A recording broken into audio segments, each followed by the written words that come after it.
রাজার ঘরে ছোট রানী এলো পদ্মাবতী, রানী পদ্মাবতী। রাজার আরো 6টি রানীর ছিল না সন্তান, পদ্মাবতীর কোলালোতে মিলল সমাধান।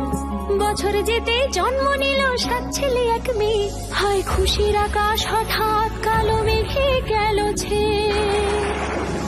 হিংসেতে যায় জ্বলে পুড়ে বাকি 6টি রানী, যুক্তি করে ঘটায় ওরা 7 কুমারের হানি। সুযোগ মতো 7 ছেলেকে মাটিতে দেয় পুঁতে, বাঁচে একা পারুল, ওরা পায় না তাকে ছুতে। ধাইমা বাজায় সেই মেয়েকে বড় করে তোলে, 7 ভাইকে পায় যে পারুল 7টে চাপা ফুলে। এত কিছুর পরেও রাজার বিপদ যে কাটে না, সূর্য নগরে সুখের সূর্য আর ওঠে না। হিংসা বিবাদ বিচ্ছেদ আর প্রেমের কাহিনীতে পারুল বোন কি পারবে 7 ভাই চম্পাকে জাগাতে।